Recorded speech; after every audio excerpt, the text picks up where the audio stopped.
Alô, bom dia, boa tarde, boa noite, dependendo da hora que nos assiste. Estamos no Bastidores da Arte com Osvaldo Facatino e no mês de março, mês da mulher, estamos a dar a oportunidade para recebermos no nosso programa autoras, mulheres que decidiram transformar o seu pensamento em obra feita. Então esse espaço é de todas as autoras que Angola e o país têm. Nesta edição temos a honra de receber a doutora Ana Panzo. A doutora Ana Panzo é psicóloga, professora universitária, que escreveu 2 obras muito importantes que falam sobre um tema muito sensível: agressão sexual a menores. Doutora Ana, muito boa tarde. Boa tarde, Osvaldo. Doutora, o que a levou a escrever sobre um tema tão sensível? Ok. Vamos começar pelo primeiro. Muito bem, doutora. Eu trago a primeira obra em 2020, não é? Numa fase em que eu tive a oportunidade de assistir um programa televisivo. Acredito, se a memória não me escapa, Ecos e Factos. Muito bem. E faziam reportagem de uma situação que mexeu com aquilo que é a minha sensibilidade, não apenas como profissional, mas acima de tudo como mãe. É o caso de um menino que havia sido brutalmente abusado sexualmente por desconhecidos durante o dia, e a mãe só deu conta do desaparecimento do filho de tarde. E pronto, de tarde as crianças iam brincando numa obra abandonada e lá as crianças encontraram o corpo do menino. E pronto, foram à procura dos adultos, que era para explicarem a situação.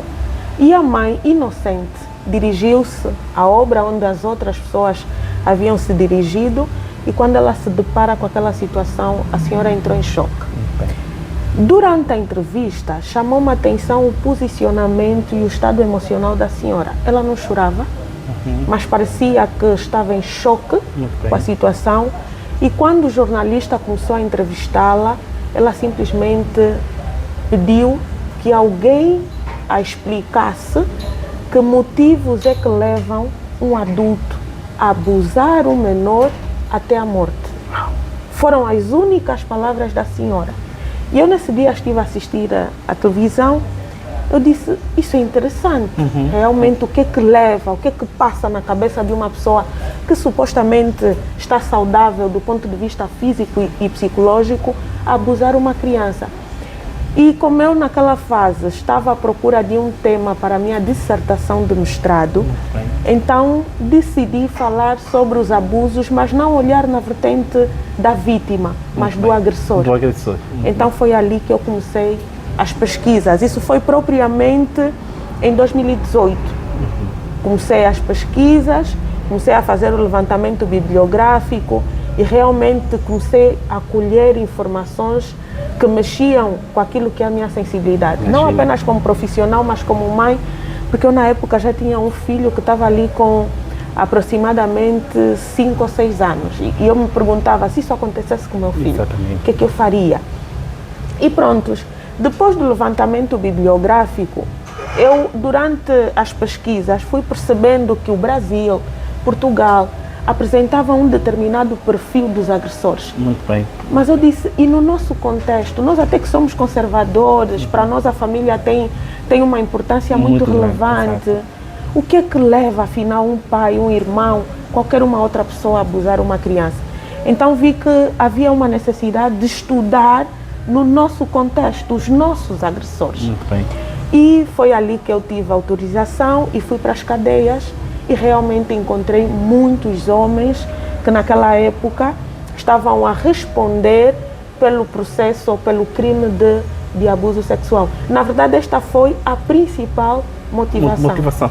Doutora, temos algum perfil do agressor? É possível identificar pequenas características do agressor na nossa realidade?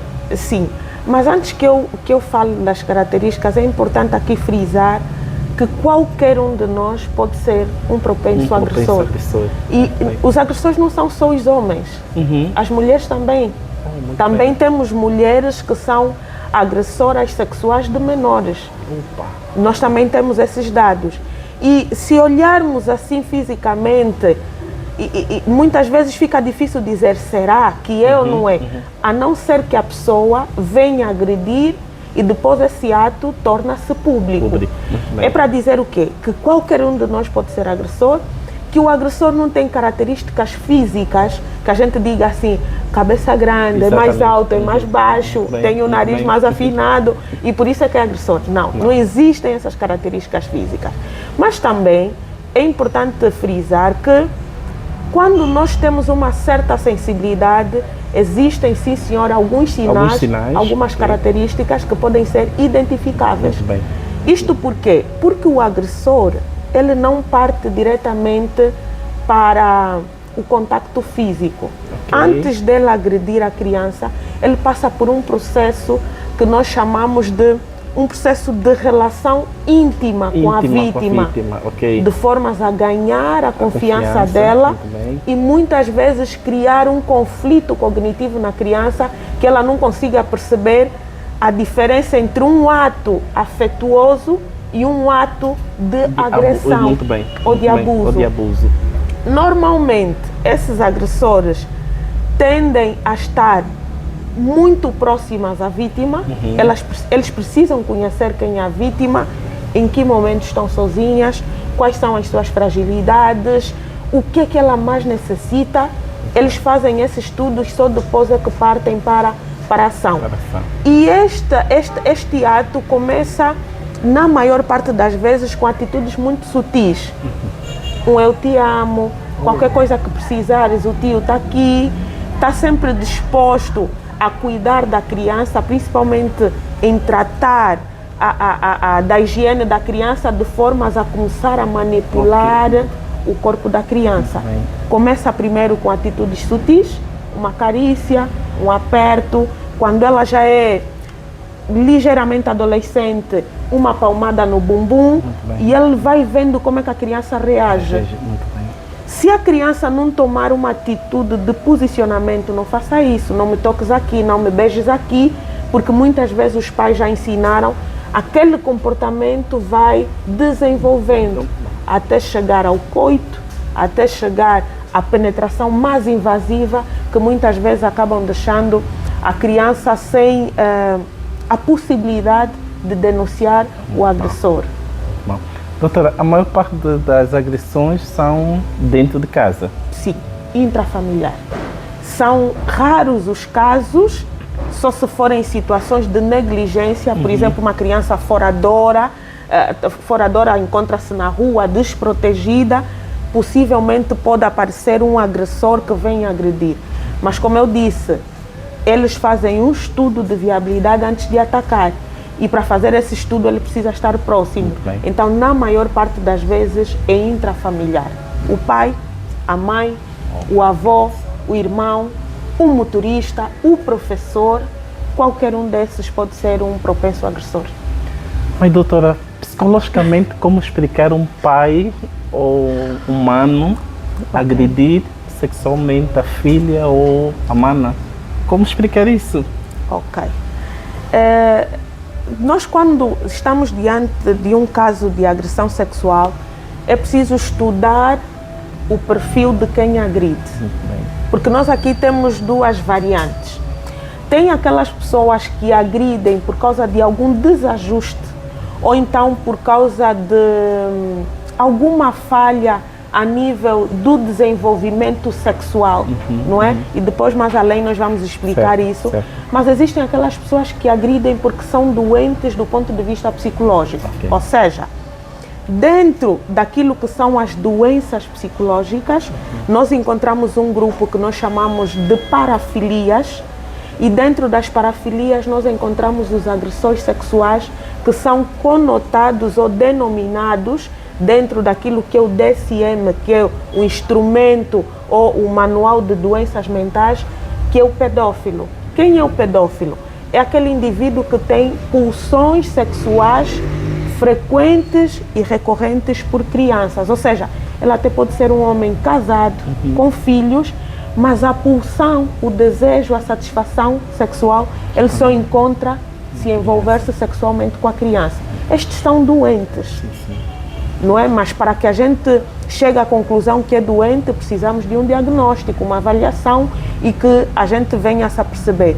Existem aqueles que podem agredir porque estava sob efeito de alguma substância psicoativa.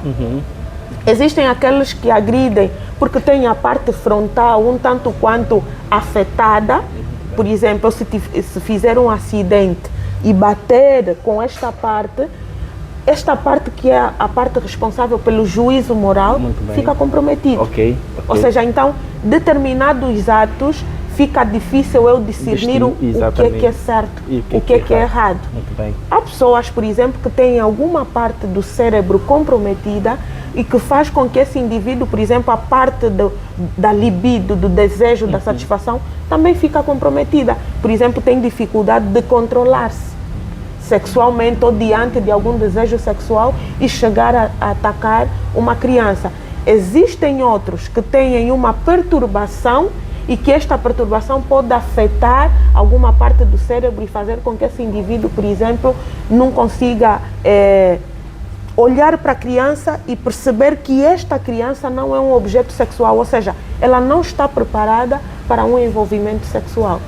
Doutora, para os pais encarregados de educação, que prevenção contra este mal? Uma das questões que eu digo sempre nas minhas intervenções é educação sexual. Isso é extremamente importante. Para nós africanos ainda há tabus. Muitos, infelizmente, muitos. Não é? Mas a educação sexual começa primeiramente com a conscientização da criança em saber lidar com o seu corpo e com o corpo de outrem. Ou seja, eu não preciso falar de sexo com a criança, eu posso começar pelos limites que ela deve ter com o seu corpo na relação com outras pessoas. Existem crianças de 4, 5, 6 anos que, se você a tocar em alguma parte que nós chamamos as partes privadas do nosso corpo, a criança vai dizer logo: tio, tia, não me toques aqui. Muito bem. Ou seja, ela foi ensinada em casa que aí não se deve tocar. Não se deve tocar nem o pai nem a mãe. Nem o pai nem a mãe.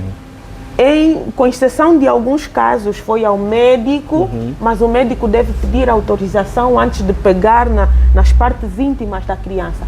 Quando a criança tem essa noção, a possibilidade dela ser agredida é muito rara. Muito rara. Por quê? Porque o agressor vai se sentir ameaçado diante desta criança. Muito bem. Então, é muito importante os pais, desde cedo, começarem a ensinar as crianças aonde não se deve tocar. Aonde não se deve tocar. Isso é extremamente importante. Depois disso, criarmos relações harmoniosas com as crianças, mostrar para as crianças que nós somos os heróis delas. Ou seja, no caso, os pais, desculpa, os doutora. pais, muito bem. ou os encarregados, ou qualquer... os tutores. Com certeza. Muito bem. Por quê? Porque o agressor faz exatamente o contrário daquilo que muitas vezes os pais tendem a fazer. O agressor faz o que? Ele ganha a confiança da criança. Ele traz a criança para si. Conquista, nesse caso, a criança. E nós também, diariamente, precisamos conquistar as crianças. Dizer a elas: se lhe acontecer alguma coisa na rua, se um adulto pedir que guarde segredo, não pode existir segredos entre uma criança e um adulto. Muito bem. Você deve dizer à mamã, ao papá, ou ao tio, ou qualquer uma outra pessoa, a sua figura de confiança. Logo, a primeira tentativa que ela sofrer por parte do agressor, ela vai recorrer aos pais. Muitas vezes as crianças calam-se e os pais perguntam: mas foi abusada durante 6 meses, 1 ano. Por que ela não contou? Não contou porque ela não encontrou uma figura de confiança. Exatamente. Uma figura que lhe desse suporte, que lhe pusesse sentada e dissesse assim: o que aconteceu? E, independentemente do que me venhas contar, você não é culpada. Porque o agressor, depois de abusar a criança, eles trabalham o lado cognitivo da criança. Ou seja, eu abusei porque você permitiu. E muitas vezes, no contato que eles vão tendo com a criança, ele pede à criança que reproduza o mesmo que ele fez com a criança. Se Se a criança, se ele manipulou a vagina da criança ou o pênis da criança, ele depois vai pedir que a criança faça a mesma coisa com ele. Para quê? Para diminuir ou aumentar o sentimento de culpa. Ok. Quando a criança tentar contar, ele vai dizer, você também fez o mesmo comigo, então você também me agrediu. Ah, muito bem. Ou seja, esse pormenor é importante, doutora. Muito. Ele passa a culpa, a responsabilidade à criança. Oh, muito bem. Esse pormenor é muito importante, que os pais devem tomar conhecimento e terem cuidado nesse aspecto. Exatamente. Doutora, uma criança abusada, como lidar com uma situação como esta? Como um pai, e aqui falando para os pais, sim, encarregados de educação, tutores, sim, como um pai deve lidar com uma criança que já foi abusada e que está numa situação de fragilidade? De fragilidade. A primeira coisa que eu alerto sempre os adultos, nós devemos estar preparados para sermos as primeiras pessoas a prestar, por exemplo, um apoio, um acolhimento a uma vítima de abuso. E isso não precisa ser necessariamente o pai, a mãe ou o tio, alguém do contexto ou que tenha alguma ligação sanguínea com a criança. Pode ser qualquer um de nós. Muitas vezes a criança pode pedir ajuda ao professor, a vigilante, ao guarda, a primeira pessoa que ela encontrar algum elemento de afeto ou de acolhimento. E para isto nós precisamos estar preparados. Primeiro, se uma criança chegar ou aproximar-se a nós e disser que foi abusada, a primeira coisa que nós devemos fazer é encontrar um local apropriado para uma escuta ativa. Muito bem, muito bem. Ou seja, devemos dar a oportunidade dela se expressar. Mas ela precisa de estar num local que ela se sinta segura. Evitar ao máximo que tenham mais pessoas, evitar interrogar a criança. Por quê? Porque a criança não tem a mesma capacidade que os adultos têm de se lembrarem das coisas e narrarem de forma sequencial como uma pessoa adulta. Então, muitas vezes a criança vai ter lapsos de memória que vai fazer, por exemplo, ela vai dizer que foi abusada ontem, quando ontem, por exemplo, teve com os pais e isso não aconteceu. E às vezes foi há uma semana. Ah, muito bem, muito bem. Ou seja, devemos ter atenção que o depoimento dela pode não ser totalmente coerente, mas que tem algum fundo de verdade. Muito bem. Perfeito. Muito bem. Doutora, sei que a doutora no seu estudo esteve nas cadeias. Sim. E falou com agressores. Falei. O que a passaram?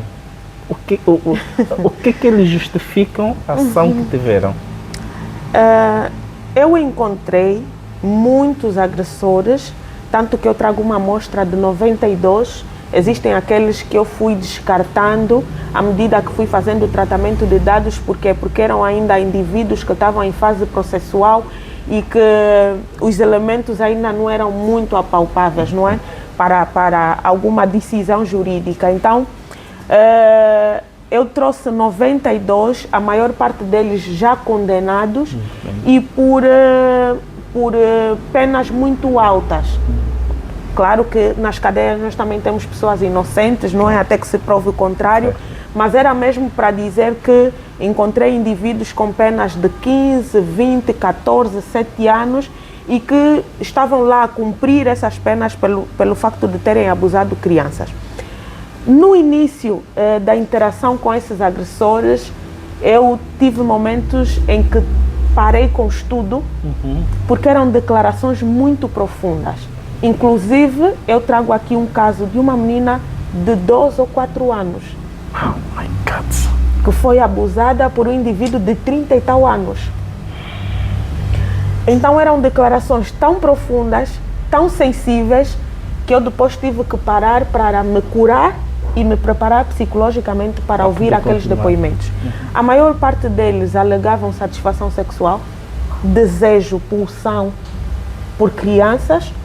Alguns chegaram a confessar que não sentiam-se satisfeitos ao se envolverem com mulheres adultas e que a satisfação só vinha naquele envolvimento que tinham com as crianças, mas também frisar aqui que eu encontrei indivíduos que estavam a cumprir penas por terem se envolvido com menores, mas na verdade não sabiam qual era a idade exata dessas menores. Ou seja, as adolescentes muitas vezes alegam que têm já 18, 19 anos e muitas vezes a estrutura física não consegue, não faz com que a gente se questione sobre a idade, e muitos depois acabaram se envolvendo com essas crianças, com esses menores, que resultou em gravidez e tudo, e estavam lá. Mas a maior parte foi mesmo satisfação sexual.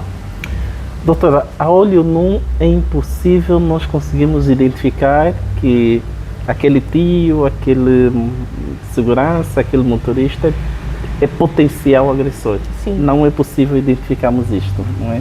Não tem sinais que nós podemos ficar atentos. Existem alguns sinais. Por exemplo, um dos sinais pode partir pela própria vítima.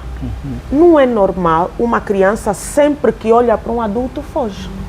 Muito bem, muito bem. Muito bem. Não é normal uma criança, por exemplo, dizer: eu não gosto do tio fulano. Não necessariamente que ela esteja a ser agredida, mas é um indicador para irmos atrás das informações. Por que não gosta do tio? Não é comum, por exemplo, uma criança, sempre que você está a tratar da higiene e toca em partes íntimas, a criança afasta-se, chora, tem uma atitude de repulsa: não me toque aqui. É motivo para a gente questionar. Muitos pais acabaram descobrindo que uma criança estava a ser agredida durante a higienização. Nunca teve a oportunidade de observar, mas no dia em que vai tratar da criança, vê hematomas, vê lacerações. Por quê? Porque o próprio ato sexual em si é agressivo. E se ele for muito recente, deixa marcas na criança. Então, são esses indicadores. Há, por exemplo, crianças que, por causa da situação abusiva, elas vão se mutilando fisicamente e depois começam a usar roupas muito compridas para esconder. Exatamente. Oh, muito bem. Doutora, eu gostaria que passasse uma mensagem para, particularmente, os pais, os encarregados, porque são as pessoas que devem cuidar das crianças. Uma mensagem aos pais de prevenção, para que estejamos todos de alerta contra este mal que tanto existe na nossa sociedade. Referir que nem sempre a criança vai denunciar um ato abusivo. Nós, os pais, é que precisamos estar atentos e não confiar a guarda dos nossos filhos ou das crianças cegamente. Quando eu digo cegamente, é, por exemplo, você mandar um filho para passar as férias na casa de um tio, do irmão, e jamais ligar para ter uma conversa com a criança, uma conversa mais profunda. Está tudo bem? Como é que você está a passar a noite? Ninguém te tocou? Ninguém teve alguma atitude desconfortável? É preciso questionar a criança. E eu defendo sempre, a criança nunca mente. E mesmo nos casos em que ela estiver a mentir, há sempre uma verdade. Uma verdade. Então, nem sempre elas denunciam, e das vezes que denunciam, nem sempre é verbalmente. Ou seja, existem sinais, muitas vezes emocionais, que fazem com que a gente esteja mais atento. Uma criança que é bastante comunicativa, de repente isola-se. Isola-se. Uma criança que interage muito bem, de repente tem dificuldades de interações interpessoais. Uma criança que está constantemente a chorar, a fugir um determinado adulto, é uma fala.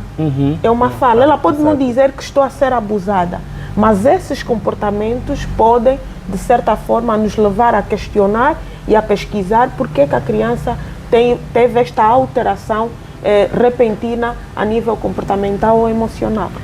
A maior parte das vezes nós ficamos atentos à menina, mas os meninos também têm sofrido esse tipo de agressão, não é, doutora? Muito, muito.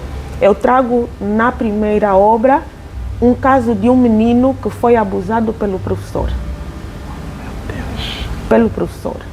Por quê? Porque o professor, para além de dar as aulas na escola, também dava explicação em casa. Em casa, ok. E ele atraiu-se pelo rapaz. Depois da explicação, ele dispensava os outros meninos e alegava que aquele menino não teve bom aproveitamento durante a explicação e por isso tinha de ficar para mais outros exercícios. Era neste momento que ele levava a criança para um lugar mais reservado e abusava analmente, não é? Chocante, doutora. Muito. Houve um dia que ele abusou até romper os esfínteres da criança. A criança saiu dali a chorar, foi para casa e chegou em casa, teve medo de denunciar, porque o agressor ameaçou-lhe: se você contar, eu vou matar a tua mãe e o teu pai. Meu Deus. E a criança calou-se. No dia seguinte, o pai acordou a criança que era para ir para a escola. A criança disse que não queria ir para a escola porque nesse dia ele teria matemática, estaria com o professor. Disse que não queria ir à escola. Bateu a criança, o pai. Sem procurar acolher, saber bateu a criança. Quando ele regressa de tarde, a mãe confessa ao pai que a criança também não tinha ido à explicação. Voltou a bater a criança. Ou seja, ele é sancionada 2 vezes. E são essas questões que eu trago no segundo livro. Precisamos ter essa sensibilidade. Mas depois, a mãe acolheu o filho. O que é que se passa? A criança só chorava. Então ela foi ter com os outros meninos que estudavam com o filho. O que é que aconteceu? Aconteceu alguma coisa na escola, na explicação? Por que o fulano não quer ir à escola? E lá os outros meninos disseram: não aconteceu nada. Só ontem é que na explicação o fulano ficou, o professor disse que iria castigá-lo porque ele não fez os exercícios devidamente. E a mãe depois voltou a ir ter com o filho e o filho só indicava o ânus. Ele nem sequer conseguia falar, só indicava. Quando a mãe tirou a roupa na criança, a criança estava com o ano todo danificado. Levaram para o hospital e tudo, e depois apercebeu-se. Eu cheguei a entrevistar esse agressor. Muito bem. Cheguei a entrevistar. É para dizer que quando se tratam de vítimas rapazes, os agressores são mais violentos. Mais violentos. São mais violentos. E ali é mesmo onde aparece a questão da parafilia. Não vou aqui generalizar, mas digamos que existem determinados homens que têm alguma tendência, uma curiosidade pelo sexo anal. E muitas vezes a parceira não aceita. Eu, pelo menos, em condições normais, não aceitaria. Porque o ânus não foi feito. Certo. Ok. Como ele não consegue com a parceira, ele vai à busca do mais frágil. Do mais frágil, que muitas vezes é a criança. Então, com a criança, ela acaba sendo muito mais agressivo. Por isso eu digo sempre: papais, nós estamos sempre cuidadosos em cuidar das meninas. Das meninas, exato. Até mesmo na questão da vestimenta. Tem que meter um colar, tem que meter isso. Mas deixamos os rapazes de lado. Exato. Vai dizer que os rapazes também são agredidos. Eu tive um caso que eu fiz uma intervenção durante 2 anos que o sobrinho foi agredido durante, digamos assim, mais de 2 ou 3 anos. Pelo tio, irmão da mãe. Porque eles passavam a noite no mesmo quarto. Ai, my God. Como é que a mãe apercebeu-se? Porque a criança ou o rapaz, enquanto se locomovia, chegava, ou seja, as agressões já eram tão violentas que ele depois passou a ter dificuldades na locomoção. Okay. Ele dava 2 ou 3 passos e depois tinha que contrair o ânus. Já tinha dificuldade de reter as fezes. Muito bem. E foi ali onde a mãe descobriu. Uma vez chamou-lhe: por que você anda assim? E depois o menino teve que dizer, quando levaram para o hospital: uau. Meu Deus. Então é preciso ter algum cuidado. Doutora, quanto à assistência à vítima, o nosso país tem condições a nível de hospitalar, a nível da polícia para a identificação dos agressores? Ou seja, assistência à vítima, tanto a nível policial como a nível hospitalar. Temos condições pela sua experiência? Temos condições, mas precisamos melhorar. Muito bem. Precisamos melhorar, como eu já disse. Deixa-me aqui diferenciar assistência e intervenção. Muito bem. Assistência nem sempre ela é profissional. Qualquer um de nós pode fazer uma assistência. Imagine que eu estou a andar pela rua e encontro uma criança, por exemplo, em lágrimas. Muito bem. Não sou psicóloga, não sou médica, não sou polícia, apenas encontrei uma criança em lágrimas e a primeira coisa que eu vou fazer é o quê? Vou assistir essa criança. Passa-se alguma coisa, alguém lhe fez algum mal, posso ajudar, eu estou a assistir essa criança. Muito bem. Já a intervenção, ela é profissionalizada, ou seja, existem aqui parâmetros que são adequados para assistir uma vítima e que nós precisamos de saber, como enfermeiro, como médico, como policial, como psicóloga. Por que eu digo que precisamos melhorar? Porque se eu for para uma esquadra denunciar um caso de abuso, eu vou encontrar um policial que faz atendimentos possivelmente a variadas situações, mas exato. não é especializado em intervir em situações de abuso sexual. Ok. Porque a intervenção em casos de abuso sexual ela é específica. Existem determinadas falas que eu não posso usar com uma vítima. Muito bem. Muito bem. Por exemplo, não denunciou por quê? Ok. Que muitas vezes é a questão que se coloca, Sim. né? Está 6 meses a ser violentado e Por não que que não denunciou antes abusou? porque... Exato. Durante esse tempo todo, consentiu porque o menor não consente. Exato. Não consente. Então, são questões, parece que não, mas elas acabam revitimizando e criar aquele, ou seja, aumentar aquele sentimento de culpa que a criança já traz. Muito bem. Se eu tiver numa unidade hospitalar e aparecer algum caso de abuso, eu devo, ao máximo, acautelar que essa criança vai ser assistida no local privado. Eu preciso saber que essa criança, que os exames que vão ser feitos a esta criança não vão ser fáceis. Por quê? Porque se a criança já passou por uma situação de abuso e você agora vai ter que fazer a colheita nos órgãos genitais da criança para ver se ficou ali o esperma do agressor, para ver se tem o sêmen, se tem alguma coisa ali. Então, tudo isso, muitas vezes, diante dessa situação, a criança vai reagir de forma negativa. Ou seja, não vai aceitar que lhe toquem. Exatamente. Então, eu preciso ter algumas técnicas para poder acolher. Ou seja, precisamos capacitar os nossos profissionais para fazerem atendimentos em casos de abuso sexual. O mesmo acontece em consultórios. Nem todo psicólogo está preparado para atender um agressor ou uma vítima de abuso. Então, precisamos conhecer os métodos apropriados para assistir ou intervir uma vítima. Doutora, e quando é a própria mãe a negar o depoimento da filha que foi agredida pelo pai, por exemplo? Como gerir essa situação? A menor foi agredida e busca socorro à mãe e é a própria mãe que ainda bate a menina ou Sim. que ainda...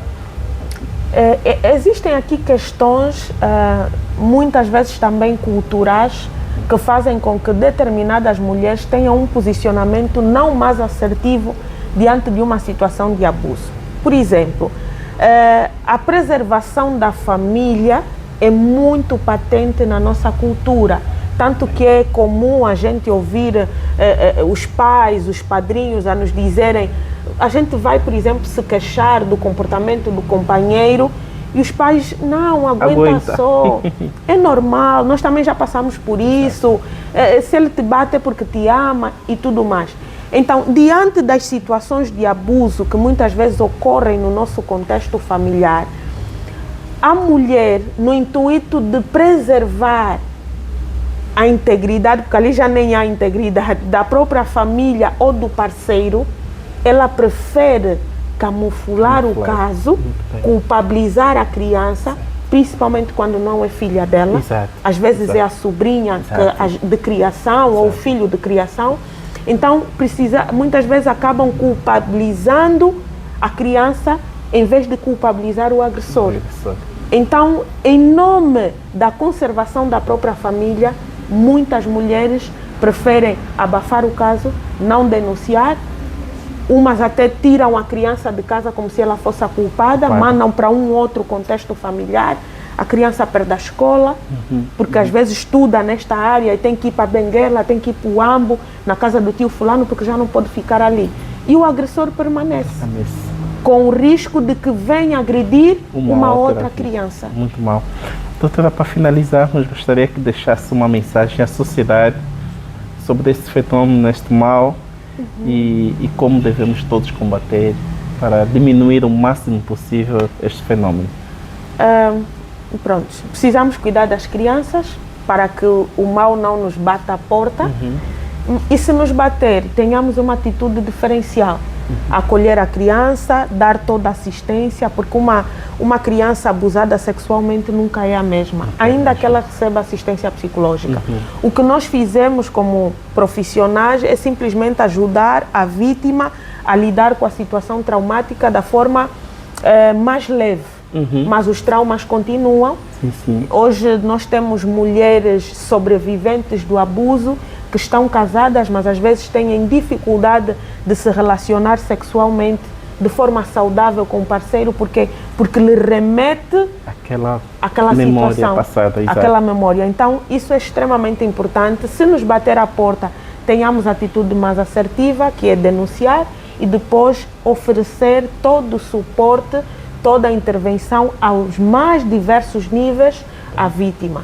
Isso é extremamente importante. E precisamos falar sobre o assunto em nosso contexto familiar, falar sobre o abuso, ajudar as crianças a se cuidarem, a colocarem limites na interação com os adultos. Isso é extremamente importante. Muito bem. Doutora, vamos falar um bocadinho dos seus livros, onde é que podemos localizar, aonde estão a ser vendidos, para quem nos acompanha e gostaria de adquirir. Gostaria que falasses. Olha, eu nem conhecia a livraria Barquinho. Muito bem.